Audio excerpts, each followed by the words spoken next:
Hace hoy 6 meses que empecé a compartir con todas y todos ustedes el programa de la Escuela Superior Peronista, y hoy va a ser el último encuentro que tengamos para compartir el pensamiento político del general Perón, según nos lo dejaron en el plan de la Escuela Superior Peronista,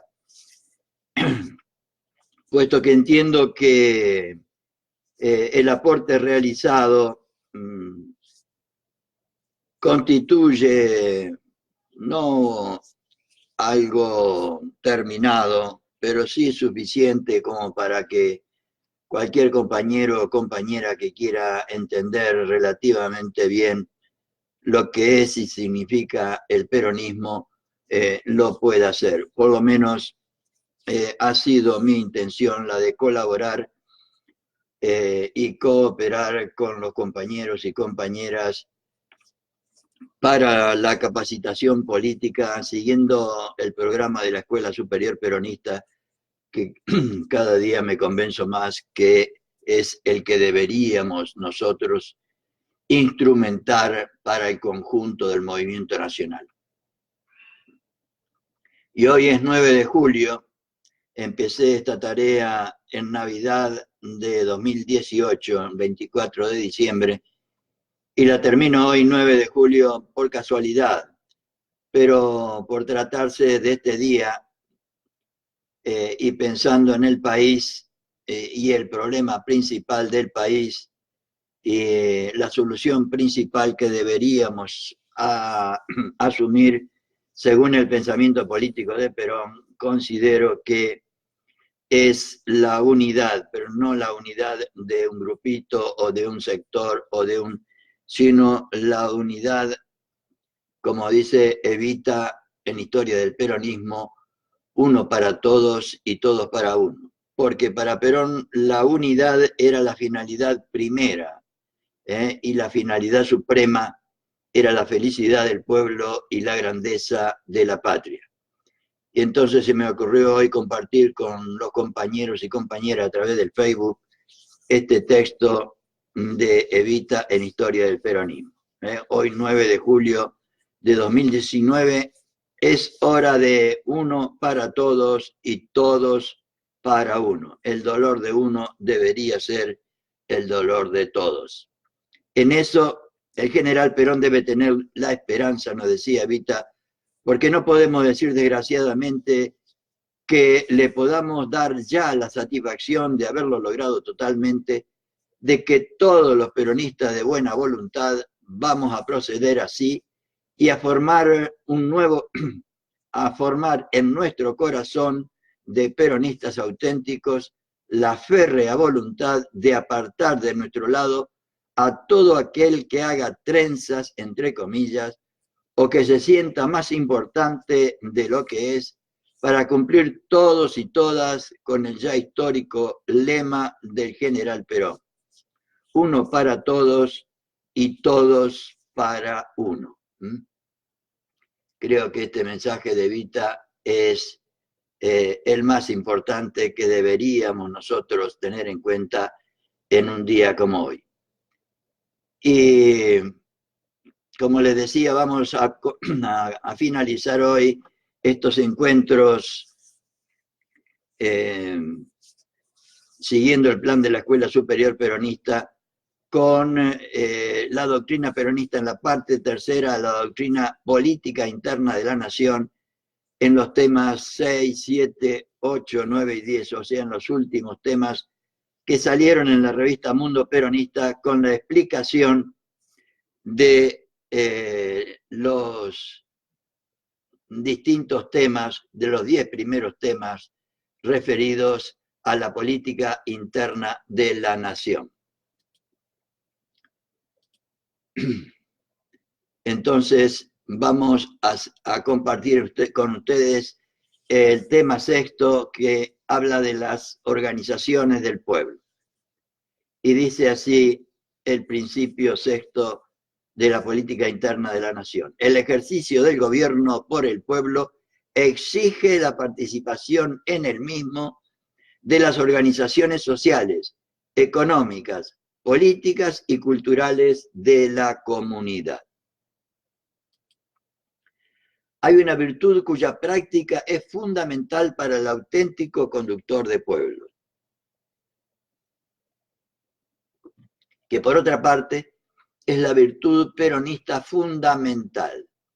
Lo dice Perón, lo dice Evita en Historia del Peronismo permanentemente. La humildad es la virtud fundamental del peronista. Debería ser por lo menos.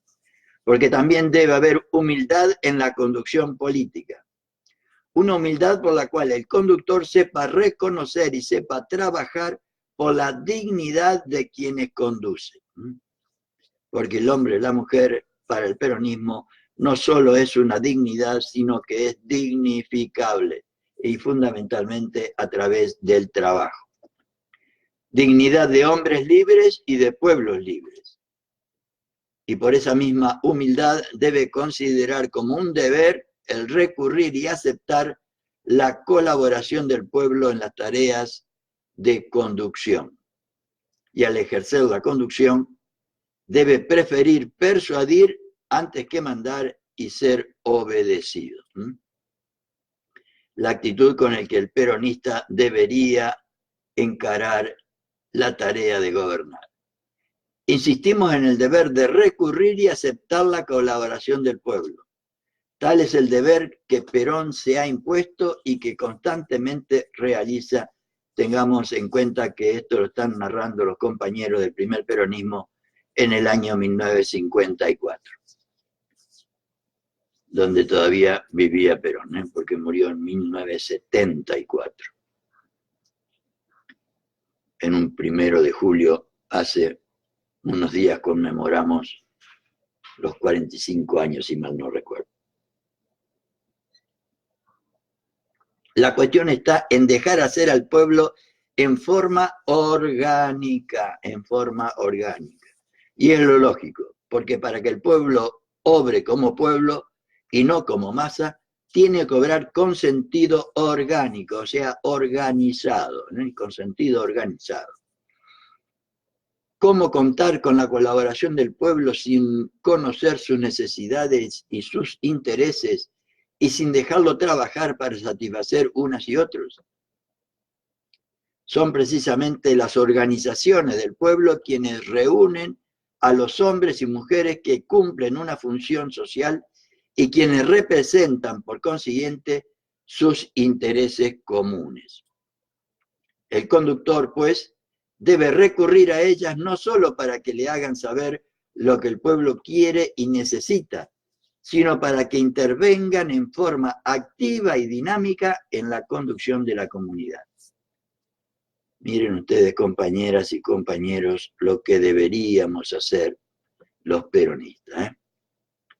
Las organizaciones del pueblo, podríamos decir, tienen como un derecho natural a participar en el gobierno de la comunidad. Es el mismo derecho que tiene el pueblo de ejercer su soberanía. Por otra parte, como sostiene Perón, la conducción de la comunidad no puede estar en manos de profesionales de la política. O sea, en manos de quienes no se sabe que en toda su vida se hayan dedicado nada más que a la política. Porque para que el gobierno sea del pueblo, para el pueblo y ejercido por el pueblo, los gobernantes tienen que ser hombres de acción y de trabajo que representen lo que el pueblo quiere por ser carne y entraña del pueblo. Por ser carne y entraña del pueblo. Además de su intervención activa en la conducción de la comunidad, la existencia y el desarrollo de las organizaciones del pueblo representan la garantía de que el gobierno no podrá renunciar a trabajar por los intereses del pueblo, que es lo fundamental. Por eso Perón sostiene la necesidad de crear un Estado orgánico, o sea, organizado y popular, merced a lo cual se impondrá, por la fuerza de los hechos mismos, la voluntad soberana del pueblo. por la fuerza de los hechos mismos, ya que la organización de la comunidad impedirá por sí sola, por acción de las defensas orgánicas, que actuarán automáticamente, que obren factores contrarios a la vida del cuerpo social.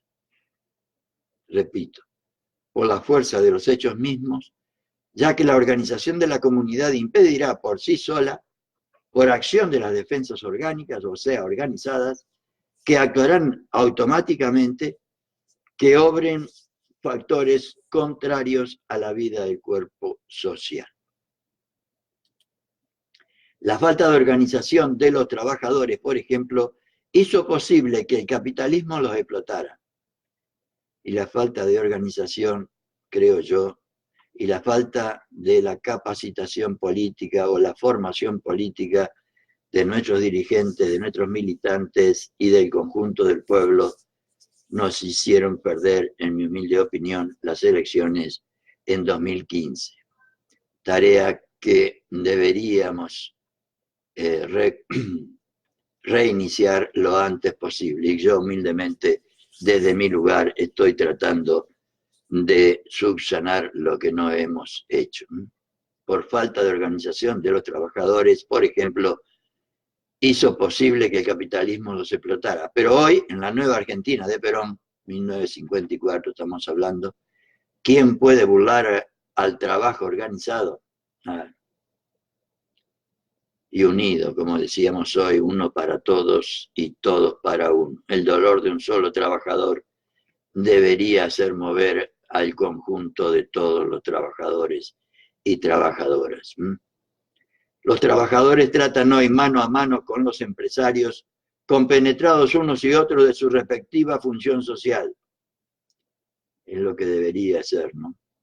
En el orden político, cuando el pueblo cuenta con sus propias organizaciones y es consciente así de su propia fuerza, ¿no reaccionaría el pueblo como un solo hombre ante nada más que la posibilidad de fraude?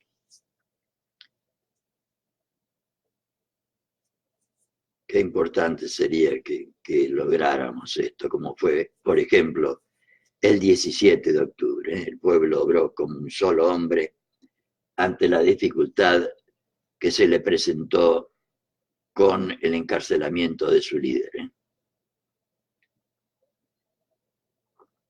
La organización del pueblo se convierte así no en una forma de absorción de las libertades individuales, sino en el instrumento más eficaz para la defensa de esas libertades. Y si no es así, no hay forma de defender, no, el pueblo no tiene otra forma que defender sus libertades, más que con su organización, ya que es la máxima garantía contra la explotación y la anarquía, la organización del pueblo. La organización del pueblo, deberíamos remarcarlo en forma particular.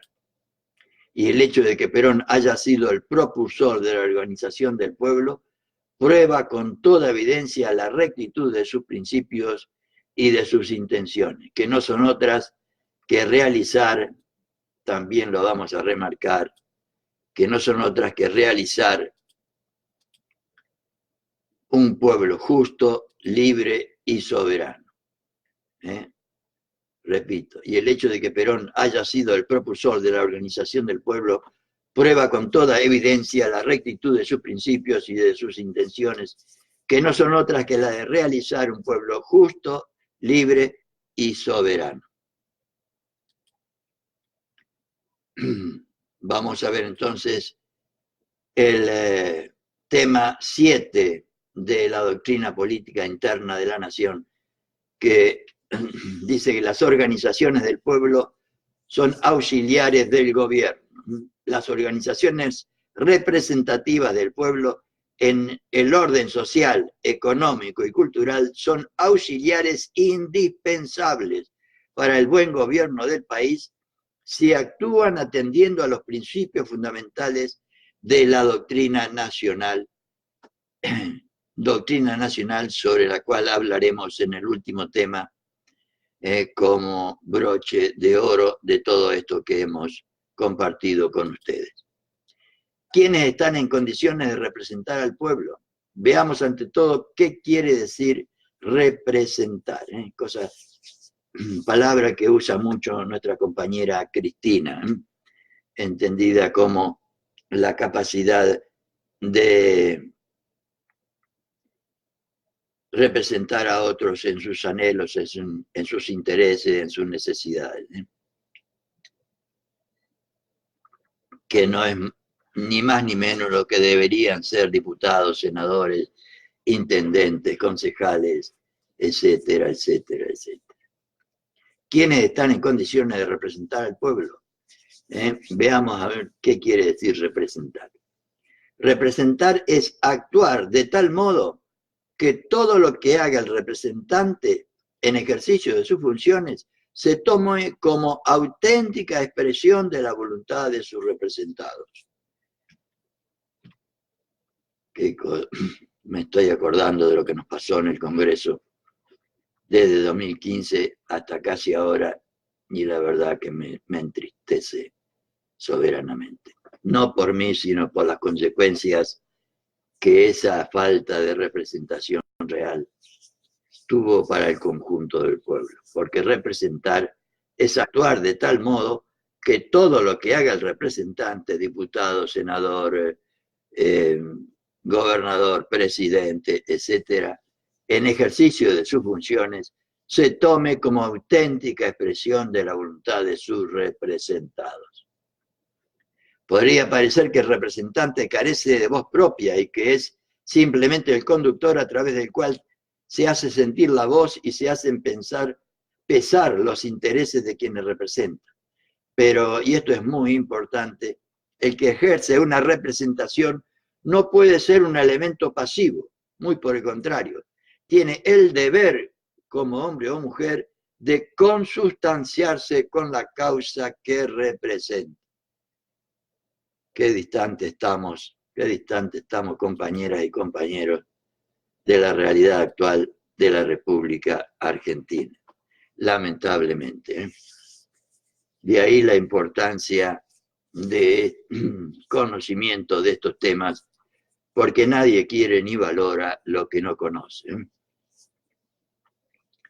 Así, sus iniciativas serán constructivas y provechosas, las iniciativas del representante, por supuesto, porque no reflejarán exclusivamente sus opiniones personales, ya que el representante tiene en común unos mismos principios, participa del mismo espíritu y hace suyo el mismo destino de sus representados. La primera condición, pues, para poder representar al pueblo es estar dispuesto a hacer lo que el pueblo quiere. O lo que el pueblo quiera. Es decir, estar dispuesto también a hacer sentir y hacer pesar los intereses del pueblo. Pero para poder cumplir con esas condiciones es menester haber llenado previamente otra, estar consustanciado con el pueblo, participar de su espíritu y de su destino. Participar de su espíritu y de su destino. O sea, acertar cuando el pueblo acierte y también equivocarse si se equivocara el pueblo. Así procede, perdón, un representante leal del pueblo, que surge del pueblo y que empieza por sentirse pueblo. Qué importante sería si quienes nos gobiernan, ya sea de los nuestros o de los otros, tuvieran en cuenta estas ideas. Hagámonos ahora esta reflexión. Los políticos de oficio, tal cual los hemos conocido hasta ahora, están hablando antes de Perón, ¿están en condiciones de representar al pueblo? Empecemos por examinar los títulos de validez de esa pretendida representación y partamos para ello de la situación concreta que se daba en nuestro país hasta que Perón toma la conducción del pueblo. O sea, el periodo anterior a Perón, que se parece muchísimo, compañeras y compañeros, a lo que estamos viviendo desde 2015 hasta a esta parte y lo que hemos vivido antes de 2003 también. Situación que con más o menos variantes es la que rige aún hoy en muchos países y hoy también en la Argentina de 2019. Y veamos. Prescindiendo de la mayor o menor limpieza con la que eran elegidos los así llamados representantes del pueblo, el pueblo mostraba cada día una creciente indiferencia por las cosas de la política, como lamentablemente nos pasa hoy. No podemos decir que ello se debiera exclusivamente a que mediante el fraude se burlaba la voluntad popular, aunque también pasa. La indiferencia del pueblo por los asuntos de la política tenía raíces aún más profundas. Y en muchos países del mundo donde no se practica el fraude, esa indiferencia es un hecho corriente y reconocido. La política de los políticos profesionales era un simple juego político. Esos profesionales eludían siempre, y eluden hoy también, las cuestiones de fondo y no reconocían, y no reconocen hoy tampoco, otros compromisos que sus componendas personales o de sectores o de corporaciones. Los políticos profesionales empezaban por desconocer los problemas del pueblo, como hoy, y por no hacer valer la voz del pueblo, como hoy, ni hacer pesar los intereses del pueblo, como hoy, porque no concebían otra voz que la de sus opiniones individuales, ni otros intereses que sus intereses individuales o sus intereses de clase, como hoy también 2019. Y esta descripción la hacen los primeros peronistas en el año 1954. Nada nuevo bajo el sol, compañeras y compañeros. Nada nuevo bajo el sol. Lo real es que el pueblo, obligado por el mecanismo de las instituciones, concurría a los actos electorales o bien por costumbre o bien por reafirmar con idealismo cívico su dignidad ciudadana, pero con un entusiasmo cada vez menor, porque los hombres y mujeres y los pueblos necesitan el aliciente de las realidades para afirmar sus ideales y su vocación. Los políticos profesionales ni surgían del pueblo, ni se sentían pueblo, ni sumaban su destino individual al destino del pueblo como debería ser según la doctrina peronista. Según la doctrina peronista. Tal era el oficio de la política. Ellos eran simples ganapanes, nunca conductores. Que fueran conductores es mucho pedir. Su oficio era vil, ya que ni llegaban a ser no ya artistas creadores, como deben ser los conductores, ni siquiera artesanos de la política, porque el buen artesano pone el alma en su oficio. A estos, los que hoy tenemos en 2019, solo le interesa el dinero, los negocios y los negociados desde el poder y desde el gobierno. Todo ello eran consecuencias del individualismo político, individualismo que los pueblos de hoy ya no toleran. No deberíamos tolerar, no deberíamos tolerar. No en vano ha dicho Perón que hoy se marcha con un ritmo cada vez más acelerado de lo político a lo social. Deberíamos estar en ese proceso. Pero sin formación para los militantes, los dirigentes y el conjunto del pueblo, esto no es posible. Lo que nos piden los primeros peronistas es porque ellos se dedicaron con ahínco a la capacitación del conjunto del pueblo y desde ya de los dirigentes y de los militantes. El centro de gravedad se desplaza desde el hombre individual, concebido como una realidad aislada, hacia las organizaciones de hombres y mujeres, donde el individuo ejerce sus funciones como miembro de una comunidad, recibiendo a su vez de ésta todo el apoyo para cumplir sus fines personales, que no tienen por qué ser necesariamente egoístas. Esta lo subrayé, lo puse en rojo esto, porque es una explicación hermosísima de lo que para el peronismo es la felicidad del pueblo, la posibilidad de la realización personal.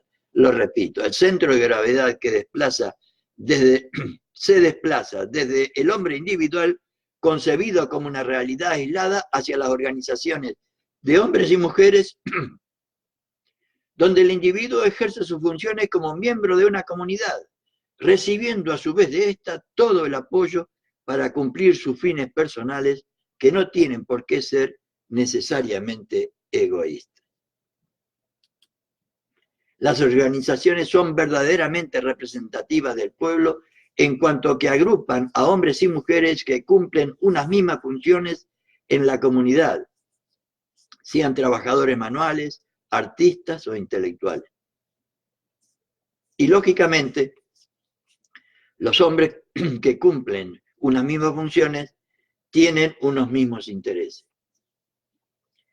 Por eso el gobierno, que busca el bien común del cuerpo social, tiene la obligación de llamar a esas organizaciones del pueblo para consultarlas y para que colaboren en su acción, si se quiere hacer la voluntad del pueblo de ella.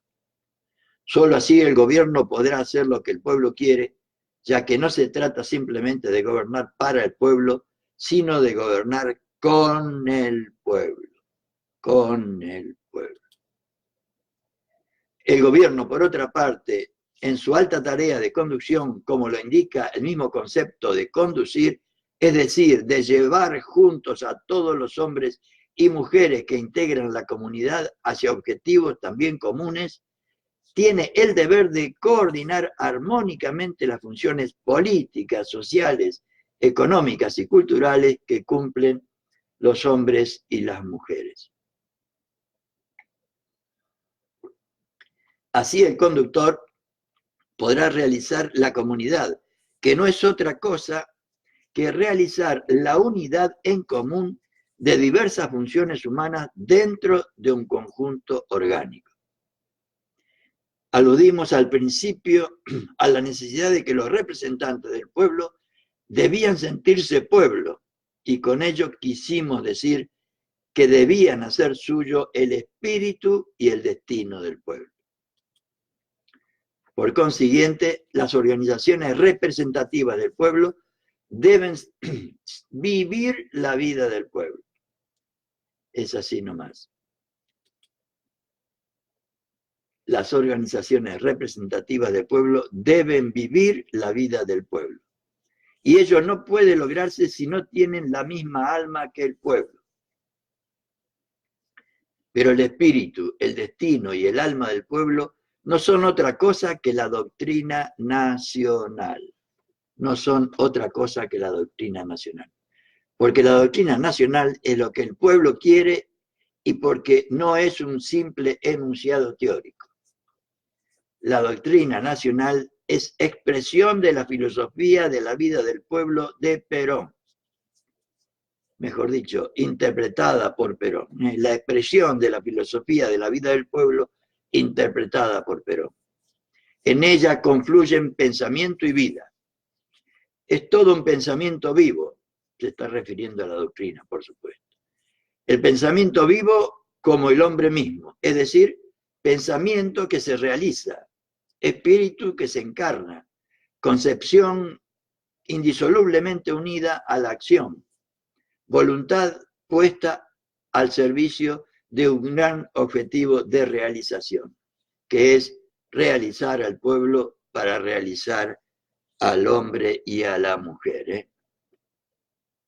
Y esto es también la felicidad del pueblo. Realizar al pueblo para que el pueblo facilite a todos y cada uno de nosotros el ejercicio de cada uno de los derechos que nos corresponden por el solo hecho de ser hombre, mujer, por el solo hecho de ser un ser humano, por la dignidad que tiene todo ser humano de la posibilidad de su realización, del ejercicio pleno de todos los derechos, salud, vivienda, educación, trabajo, etcétera, etcétera. Veamos entonces el octavo tema de la doctrina nacional, o sea, la doctrina política interna de la nación. Pueblo, comunidad organizada, cuerpo y alma de la patria. El pueblo, que es comunidad organizada, es a su vez el cuerpo y el alma de la patria. El pueblo es la comunidad organizada y constituye el cuerpo y alma de la patria. Repito, el pueblo es la comunidad organizada y constituye el cuerpo y el alma de la patria, el pueblo. El lema sanmartiniano, serás lo que hay que ser, si no eres nada, encierra toda una definición de lo que es el hombre y la mujer. Frente a la naturaleza, que no puede ser más de lo que es, cabe al hombre un destino propio, llegar a ser alguien. Cabe al hombre o a la mujer un destino propio, llegar a ser alguien. Luchar por ser alguien o bien ser nada son alternativas exclusivamente humanas. Las cosas son realidades cumplidas, pero el hombre y la mujer es una tarea que no termina más que con su vida misma. Qué buena definición, ¿eh? El hombre y la mujer es una tarea que no termina más que con su vida misma. Es un objetivo de realización. Esta realización es la que permite la felicidad o lo que busca cuando decimos la felicidad del pueblo. Esta realización del hombre, de la mujer, a través del ejercicio, de la posibilidad real del ejercicio de todos los derechos. Y esa posibilidad real solo la brinda la comunidad. El hombre es un continuo forcejeo y una vocación indeclinable hacia formas superiores de vida, hacia un objetivo de realización, como esas formas superiores de vida. Ese forcejear solo se explica si el hombre contesta con su pensamiento y con su acción a las cuestiones de por qué vivir y para qué vivir. Es decir, si encuentra y realiza la razón de su vida, como la encontró Evita, por ejemplo, y la dejó escrita. Individualismo y colectivismo han pretendido dar razón de la vida del hombre y de la mujer, pero ninguno de esos dos sistemas de concepción y de acción han acertado precisamente por su falta de visión para el problema del hombre y la mujer, para el problema del ser humano, para el problema del ser humano. El mundo de hoy exige una solución humanista, el mundo de siempre, diría yo. El mundo de siempre exige una solución humanista. Y nosotros sostenemos que esa solución reside en realizar al pueblo para realizar así al hombre. De realizar al pueblo para realizar así al hombre. Y me permito, ya que estamos, el mundo de hoy exige una solución humanista. Ayer me tocó vivir una cosa triste, muy triste por un lado, y por otro lado, una enseñanza que la quiero compartir con ustedes. Yo vivo acá en San Telmo y una compañera nos manda una foto de una beba que con su familia estaba en situación de calle, aquí en la calle Independencia y Piedras. Y entonces me puse en contacto con ella. Resulta que en esta ciudad a una familia con una beba de 3 meses le negaron asilo, le negaron posibilidades.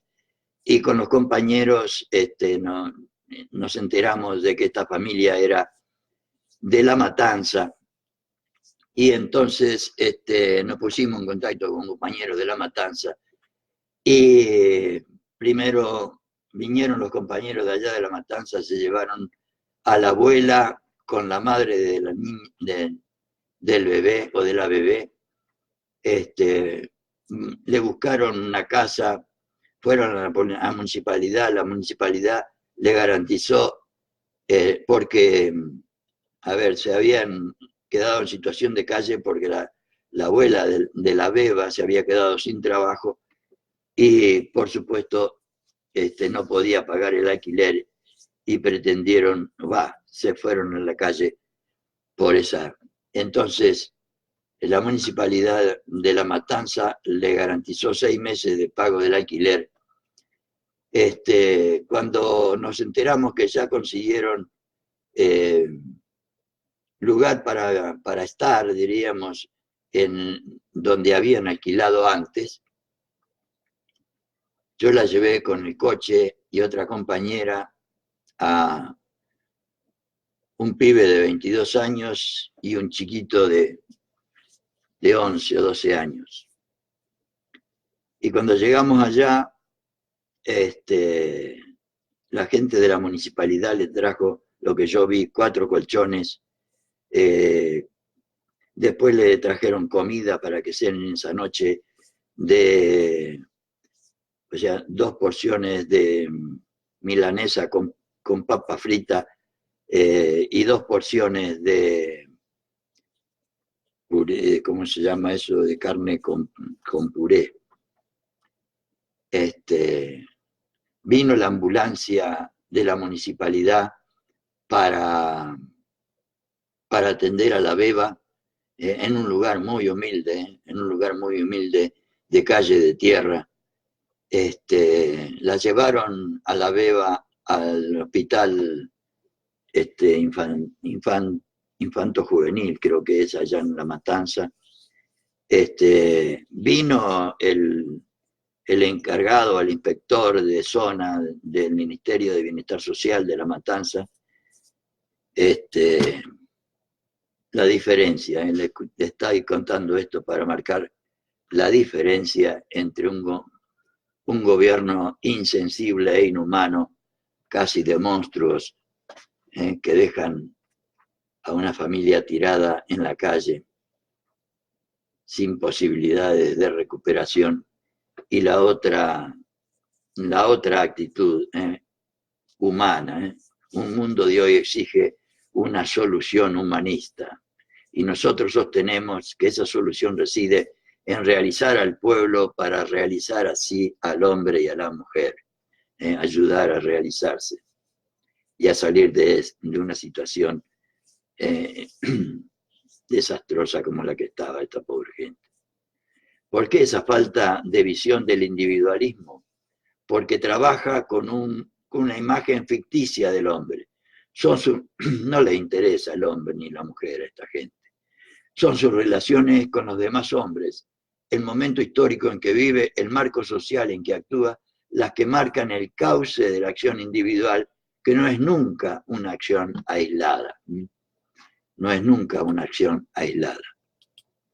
El hombre, la mujer, dentro de ese cauce, alcanza a desplegar con toda madurez la potencialidad de su individualidad. Pero es la sociedad formada por los hombres y mujeres la que le ofrece los medios y le interpone los obstáculos para que pueda convertirse en el artífice de su propio destino.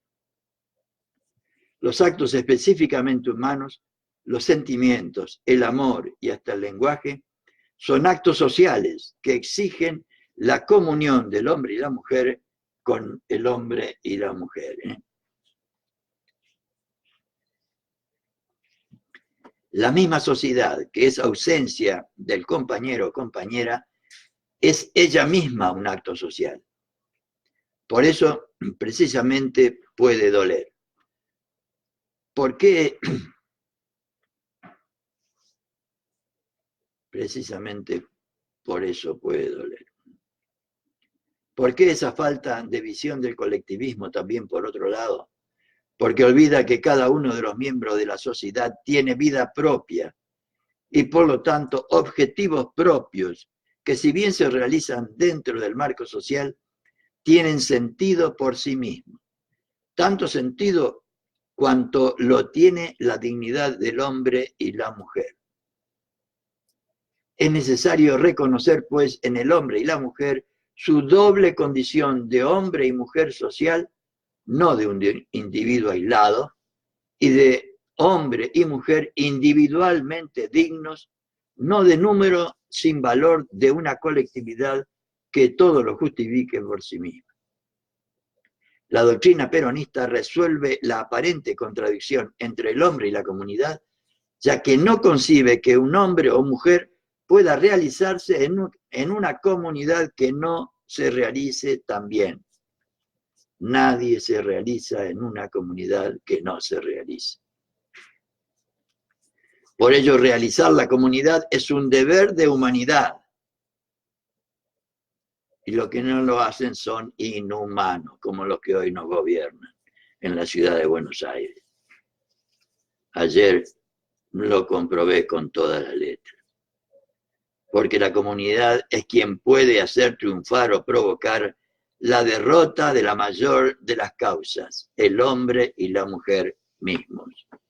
Repito, realizar la comunidad es un deber de humanidad, porque la comunidad es quien puede hacer triunfar o provocar la derrota de la mayor de las causas, el hombre y la mujer mismos. Existe una honda solidaridad entre el destino individual del hombre y la mujer y el destino colectivo de la comunidad. Repito, por su importancia. Y lo subrayo, pues no lo había. Y repito, por su importancia. Existe una honda solidaridad entre el destino individual del hombre y la mujer y el destino colectivo de la comunidad. Hay, mejor dicho, una unidad de destino que pertenece en común, comunidad es unidad en común, a cada uno de los miembros que componen el cuerpo social. La realización de ese destino común exige, por consiguiente, unidad de concepción y unidad de acción por parte de todos esos miembros.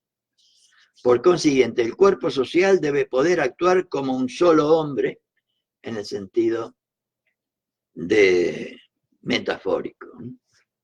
Es decir, debe ser unido el cuerpo social, debe ser unido, consciente, organizado en la variedad de sus funciones y con personalidad, que es la característica que nos pide Evita para convertir a la masa en pueblo.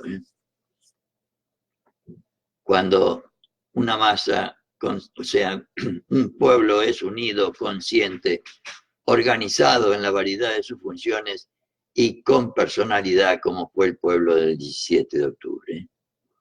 Y esas son exactamente las condiciones que definen, según la doctrina peronista, doctrina nacional, al pueblo, como les acabo de decir.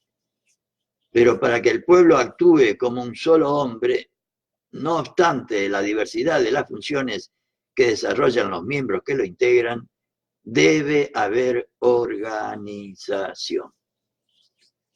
Por eso nos dice el general Perón, la organización es el método para la realización del destino común y del destino individual.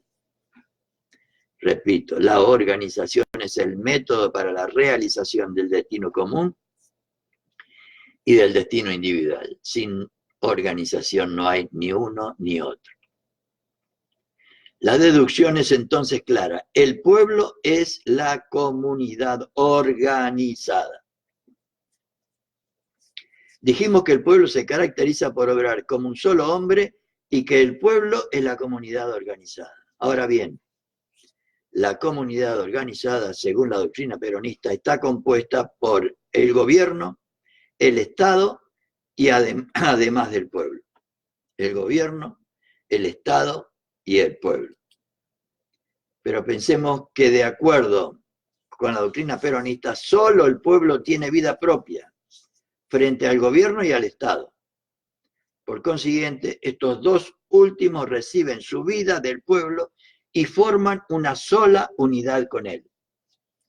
Pueblo, gobierno y Estado, y esto es lo fundamental, no son entidades separadas.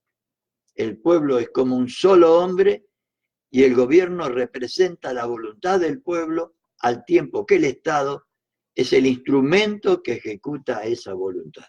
Debería ser. Y así como no existe simplemente una voluntad aislada, sino un hombre o mujer que quiere, del mismo modo que tampoco existe un brazo que no pertenezca a un hombre o una mujer cuyas intenciones ejecuta, ni el gobierno ni el Estado pueden existir divorciados del pueblo, que es cuerpo y alma de la patria. Como si fuera un solo hombre cuyo nombre es patria. Como si fuera un solo hombre cuyo nombre es patria. Y esto lo escribió, como ven ustedes, aquí Roberto Podestá Ubone, que yo traté de buscarlo y nunca. Habitualmente en la revista Mundo Peronista nadie firmaba nada en los primeros años. A partir del año 54, más o menos, algunos artículos eran firmados. En este caso, por Roberto Podestá Ubone, que yo nunca supe quién fue. Veamos entonces el tema 9 de la doctrina política interna de la nación. Y se refiere al cuerpo y el alma de la patria. El último tema que mencionamos en el tema anterior. Y dice así: el gobierno, el Estado y las organizaciones libres del pueblo constituyen el cuerpo de la comunidad. El alma de la patria es la doctrina nacional. Qué tema importante, ¿eh? Qué tema importante. Pero nos ha enseñado que la patria no es simplemente un símbolo. La patria es también algo más que un sentimiento. Es una realidad humana. Dos puntos, el pueblo. Cristina lo expresaba diciendo que la patria es el otro. Miren si es una afirmación peronista. La patria, decían ya en 1954 los primeros peronistas, es también algo más que un sentimiento, es una realidad humana, el pueblo.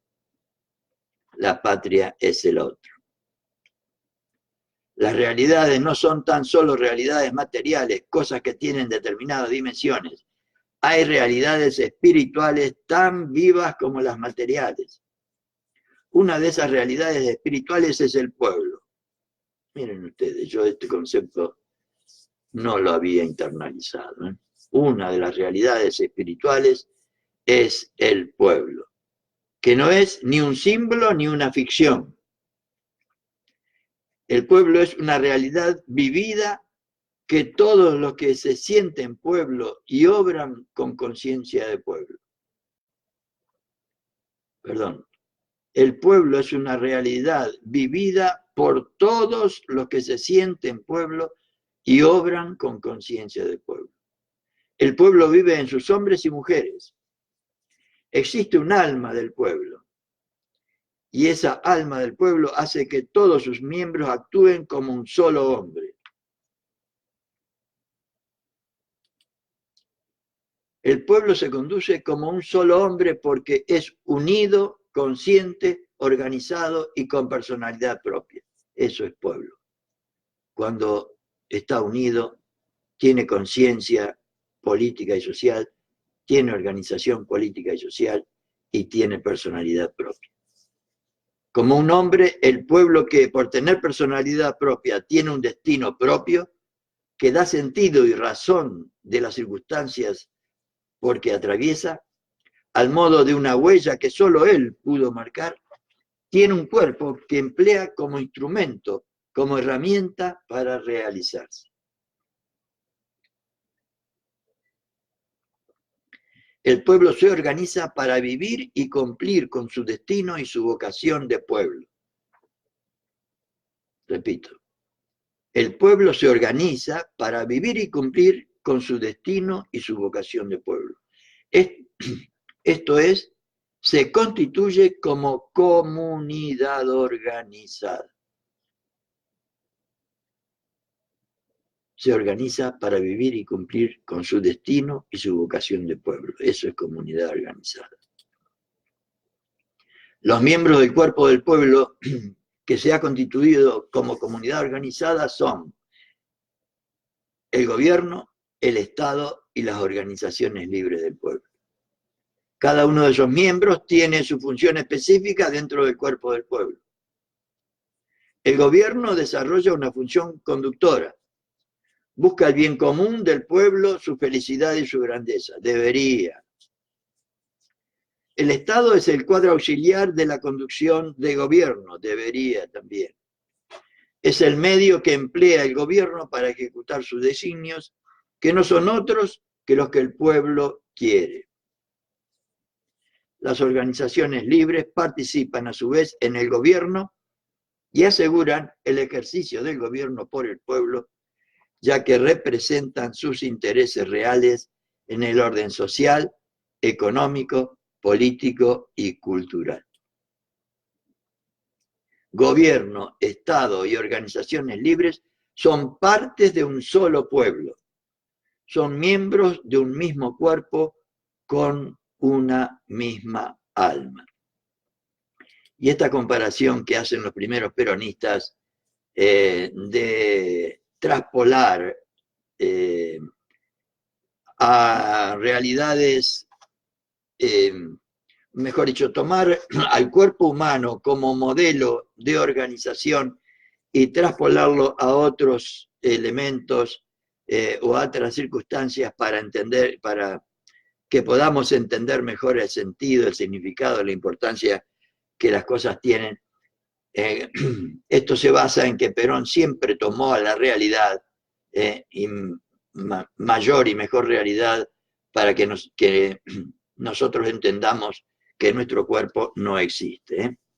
Gobierno, Estado y organizaciones libres son parte de un mismo pueblo, son miembros de un mismo cuerpo, con una misma alma. Por ello, esos tres miembros, y en particular el gobierno, no pueden hacer más que lo que el pueblo quiere. Debería.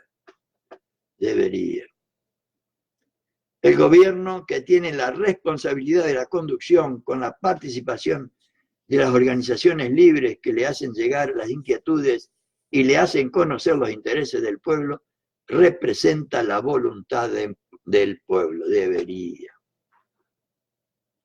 Y el Estado es el brazo que ejecuta esa voluntad representada por el gobierno. Qué hermosa explicación de lo que deberíamos hacer los peronistas en el gobierno. En esta hora de los pueblos, está hablando en 1954, cada día son más los pueblos que van conquistando sus propios gobiernos. A veces los conquistamos, a veces los perdemos. Precisamente este conocimiento es característico de la hora de los pueblos, porque estos van alcanzando la plenitud de su vida, ya que al conquistar sus propios gobiernos cuentan con la posibilidad de manifestar y hacer valer su voluntad soberana. Pero para esto tenemos los militantes y dirigentes que transmitir al conjunto del pueblo nuestras ideas, estas ideas, estas inquietudes, esta forma de entender la doctrina peronista, porque nadie quiere ni valora lo que no conoce, y mucho menos echarle la culpa al pueblo de lo que deberíamos hacer los militantes y los dirigentes. El pueblo es el único soberano. Así como el hombre y la mujer es el soberano de sus miembros, que utiliza para vivir y realizar su destino personal, lo que el hombre y la mujer quiere el pueblo ejerce la soberanía sobre sus miembros. Claro, claro, hermoso ejemplo. Por lo tanto, el gobierno y el Estado, por una parte, son organizaciones dirigidas. Las organizaciones libres, por su parte, en cuanto integran el cuerpo del pueblo, siguen la misma orientación de este, en cuanto actúan atendiendo a los principios de la doctrina nacional. El alma de la patria, que es el nombre que tiene el pueblo, porque el pueblo, como toda persona, tiene su nombre propio, es el principio de vida del pueblo. El alma, repito, el alma de la patria, que es el nombre que tiene el pueblo, porque el pueblo, como toda persona, tiene su nombre propio, es el principio de vida del pueblo. Y esa alma de la patria es la doctrina nacional, porque la doctrina nacional expone sistemáticamente lo que el pueblo quiere, señala los objetivos que configuran el destino del pueblo, y a la vez, a través de la persuasión, unifica en un esfuerzo colectivo todas las acciones individuales de los hombres y mujeres.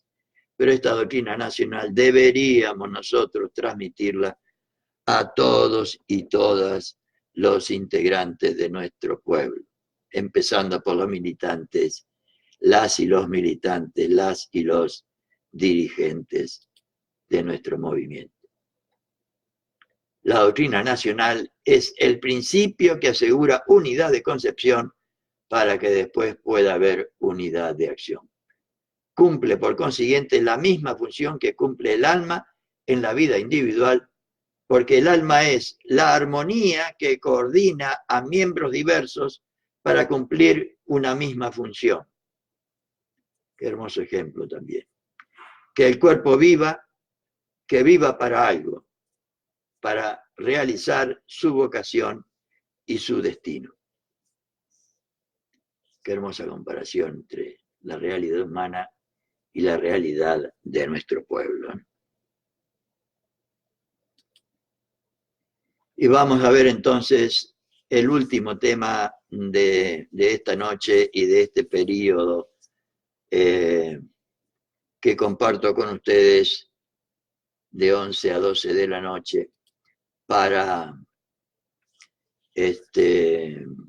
porque creo que con la colaboración realizada hay elementos más que suficientes para tener una idea clara de lo que debería ser un militante y un dirigente peronista, no por lo que dije yo, sino por lo que ha dicho Perón, transmitido por el plan de la Escuela Superior Peronista, porque de esta manera creo haber contribuido al conocimiento de lo que deberíamos saber los peronistas para ser y volver cada día mejores.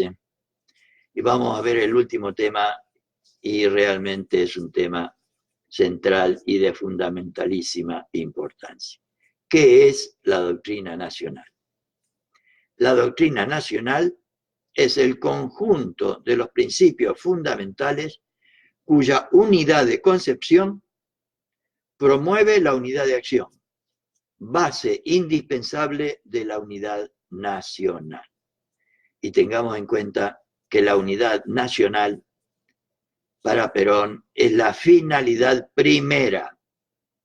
Repito, doctrina nacional es el conjunto de principios fundamentales. Ya los vimos, la explicación de todo esto al referirnos a la definición de doctrina peronista. Con su conjunto de principios fundamentales que da unidad de concepción al pueblo del que hablamos antes, promueve la unidad, y esa unidad de concepción promueve la unidad de acción, y esa unidad de acción es la base indispensable para la unidad nacional. Unidad de concepción con unidad de acción constituyen, según la doctrina peronista, la base indispensable de la unidad nacional. Las comunidades no siempre hacen su propia historia, si lo sabremos los argentinos.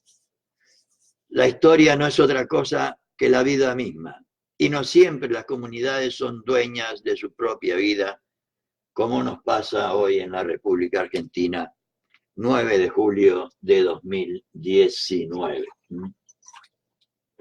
por no haber sido capaces de conservar y de mantener la unidad entre nosotros para lograr la unidad nacional. Para que una comunidad disponga de su porvenir, es decir, para que haga su propia historia y sea dueña de su propia vida, no puede ser instrumento de la ambición de nadie, como nos pasa en este momento, y mucho menos de las corporaciones nacionales y mucho menos de las corporaciones internacionales, como lamentablemente nos está pasando. Y por supuesto, su único fin es nuestra destrucción, porque nuestra destrucción implica que ellos nos puedan esquilmar lo más posible en el menor tiempo posible, que es la única finalidad que persiguen. En las comunidades que hacen su propia historia, todos son artífices del destino común y ninguno instrumento de la ambición de nadie.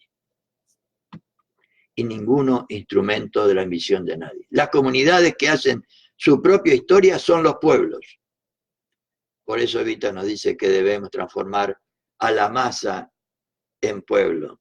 Y yo humildemente creo que tenemos una deuda inmensa con nuestro pueblo, porque no hemos hecho, en mi humilde opinión, esa tarea de convertir a la masa sin conciencia política ni social, sin organización social y sin personalidad social en pueblo, con conciencia política y social, con organización política y social y con personalidad.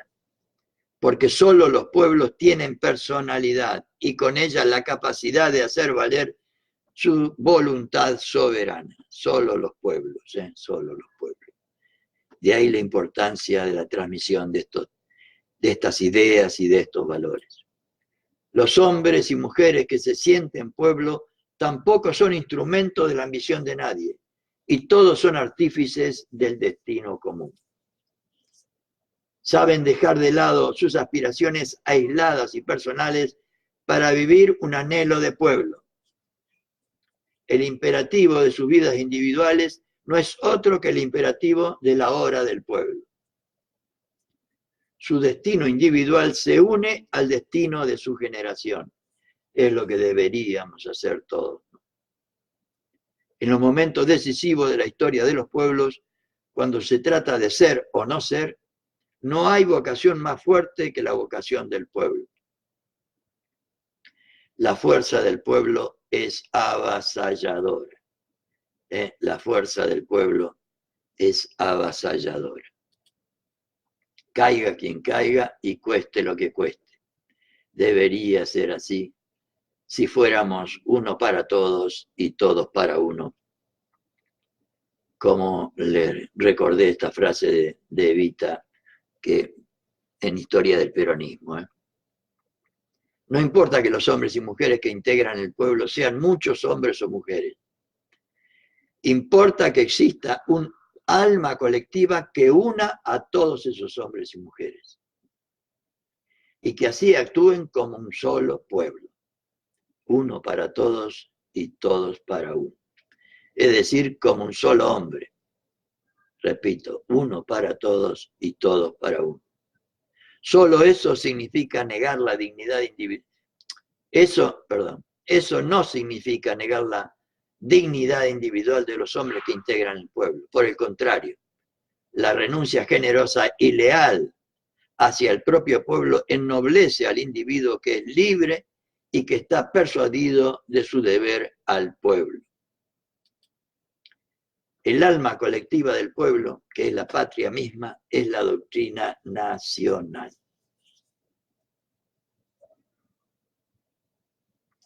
Porque la doctrina nacional es un conjunto de principios fundamentales que según los vivan o no los vivan, los realicen o no los realicen los hombres y mujeres, dicen quién es pueblo y quién es antipueblo. De ahí la importancia de transmitirlo, compañeras y compañeros. Por eso la doctrina nacional es la esencia y el destino del pueblo.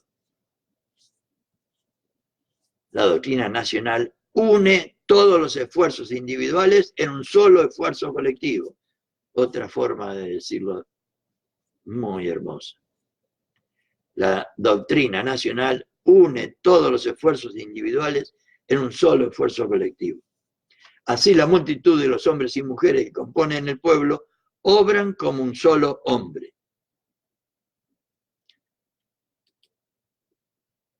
Con un mismo criterio tan desarrollado por Perón en conducción política. Un criterio, tener la capacidad de emitir un juicio, de emitir una opinión, de tomar una resolución y de realizarla. El criterio, que para Perón es una facultad que se desarrolla y que deberíamos desarrollar, y que todo esto es para desarrollar el criterio que deberíamos tener todos. Es decir, con unidad de concepción, con un mismo criterio, o sea, con unidad de concepción. Y como todos emplean un mismo criterio para pensar, un criterio que es como el eje en torno del cual giran las pequeñas y las grandes decisiones, esa capacidad que llama Perón en conducción política, de tomar decisiones, de emitir un juicio, de hacer un raciocinio, de tomar una resolución y realizarla. Todos actúan como si formaran parte de un gran equipo. Obran así con unidad de acción. Repito. Con un mismo criterio, es decir, con unidad de concepción. Y como todos emplean un mismo criterio para pensar, un criterio que es como el eje en torno del cual giran las pequeñas y las grandes decisiones, todos actúan como si formaran parte de un gran equipo. Se refiere esto a lo siguiente, que si todos los peronistas pensáramos como que nuestra finalidad suprema es consistiría en trabajar todos para la felicidad del pueblo y la grandeza de la patria, ese criterio sería como el eje en torno del cual giran las pequeñas y las grandes decisiones. Todos tendríamos como una unidad de concepción, una misma manera de ver. Perón le llama también una orientación espiritual. Y como todos emplean un mismo criterio para pensar, un criterio que es como eje en torno del cual giran las pequeñas y las grandes decisiones, todos actúan como si formaran parte de un gran equipo, claro que sí. Obran así con unidad de acción. La doctrina nacional es una síntesis de grandes líneas de orientación nacional. Esas grandes líneas de orientación nacional son simples y sin artificios, porque son grandes verdades, y la verdad es simple y habla sin artificio, como por ejemplo buscar alcanzar la felicidad del pueblo y la grandeza de la patria. No es necesario que la doctrina nacional contemple cada uno de los episodios de la vida colectiva en todas sus minuciosidades y su complicación. Lo que hace falta es que cada uno de los problemas del pueblo y que interesan al pueblo sepa aplicar el principio correspondiente, el principio de nuestra doctrina nacional, para lo cual deberíamos saberla como dice Perón, que debemos saber estas cosas de tal manera que las internalicemos, la hagamos carne, la hagamos propia y constituyan en nosotros como una segunda naturaleza, de manera que al actuar actuemos espontáneamente de acuerdo a los principios de nuestra doctrina. Por ejemplo, buscando siempre y en todo lugar y en todo momento la felicidad de nuestro pueblo y la grandeza de la patria, y no hacer nada que vaya en contra de eso. La doctrina nacional, por último, no es ni puede ser un instrumento con el cual se pretende sustituir la iniciativa individual del hombre o de la mujer. La doctrina nacional es un instrumento de formación. es un instrumento de formación. Por eso la necesidad de la formación, que forma hombres y mujeres para que sepan actuar como pueblo, que forma hombres y mujeres que sepan actuar como pueblo. Y por eso no se acepta por compulsión, sino por persuasión. Por eso no se acepta por compulsión, sino por persuasión. Y para que haya persuasión debe haber primero transmisión como condición elemental. Y con esto, compañeras y compañeros, ciudadanas y ciudadanos, después de 6 meses ininterrumpidos de compartir con ustedes estos lineamientos generales de la doctrina peronista, haber compartido toda conducción política, historia del peronismo, la doctrina peronista tratando de desarrollar el sentido, el significado y la importancia de la definición, las 20 verdades y estos primeros 10 temas de la doctrina interna, política interna de la nación. Después de haber compartido también con ustedes en la parte que hace referencia a la acción, de haber compartido todo el programa de organización peronista, de técnica peronista para el adoctrinamiento o técnica del adoctrinamiento, y haber compartido también las realizaciones del peronismo, entiendo que hay elementos suficientes como para que cualquier compañero o compañera que quiera conocer estos temas estén a su alcance en Facebook y en Twitter. En Twitter está también, pero va a estar más ordenado en YouTube. Entonces, muy buenas noches a todos y a todas, y será hasta cuando Dios diga.